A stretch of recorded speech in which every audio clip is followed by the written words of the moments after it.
જે મહાત્મા સાધુઓના સંગરૂપી વૃક્ષથી ઉત્પન્ન થયેલા વિવેકરૂપી સ્વચ્છ ફળને સાચવી રાખે છે તેઓ મોક્ષની સંપત્તિના પાત્રરૂપ થાય છે. વિદ્વાન લોકોના સમાગમથી ઉજ્જળ ઘર પણ ધનાદિકથી ભર્યું ભર્યું જેવું લાગે છે, મરણ પણ ઉત્સવ જેવું લાગે છે અને આપત્તિ પણ સંપત્તિ જેવી લાગે છે. આ જગતમાં સાધુઓનો સત્સમાગમનો જ જય જયકાર છે. તે સત્સમાગમ આપદારૂપી કમલિનીને હિમરૂપ છે અને મોહરૂપી ઝાકળને પવનરૂપ છે. સાધુઓનો સમાગમ બુદ્ધિને અત્યંત વધારનાર છે, અજ્ઞાનરૂપી વૃક્ષને કાપી નાખનાર છે અને આધિઓને દૂર કરનાર છે એમ તમે સમજો.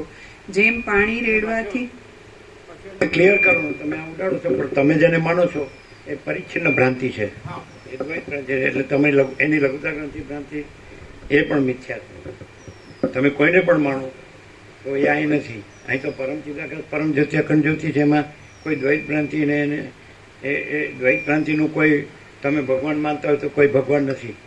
એની લઘુતા ગ્રંથિ ભ્રાંતિ તમારી એ પણ ભ્રાંતિ જ છે.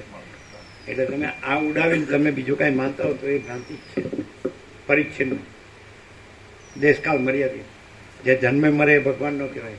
અને આજે તુર્યાતીત કૈવલ્ય અનંત શુદ્ધ ચિદાકાશ તુર્યાતીત અજરામર અખંડ અવિનાશી, સમજે. અને મા ચિદાકાશ ખુદ રહા है, दूसरा नहीं है. મા ચિદાકાશ ઉપર કોઈ પ્રભાવ નહીં.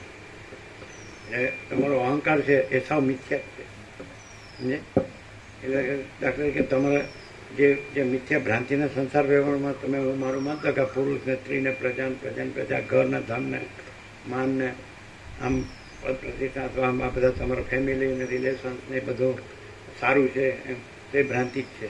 મિથ્યાને નાશવંત અસત અસાધુ મિથ્યા નાશવંત અને સ્વપ્ન જેવું મૃત તૃષ્ણાનું જળ જેવું કાંઈ છે જ નહીં. એટલે કાંઈ નથી, એને જે બધું જ છે તો એને ઉડાવવું એ બહુ હલકા સૌથી નીચામાં નીચું કહેવાય, હલકામાં હલકું કહેવાય. એ કાંઈ નથી. એટલે પરપોટો કાંઈ મહાસાગરને નડતો નથી અને કાળું ટીપકું કલંક કાંઈ આકાશને નડતું નથી. એ કાંઈ છે જ નહીં. આકાશ તો અનંત સ્વચ્છ જ છે અને અનંત મહાસાગર તો અનંત જ છે. પરપોટો છે જ નહીં, કાળું ટીપકું કલંક છે જ નહીં, પૂર્ણ જ છે. આ મહાચિદાકાશ તો પરમ આનંદ પરમ શાંતિ જ છે.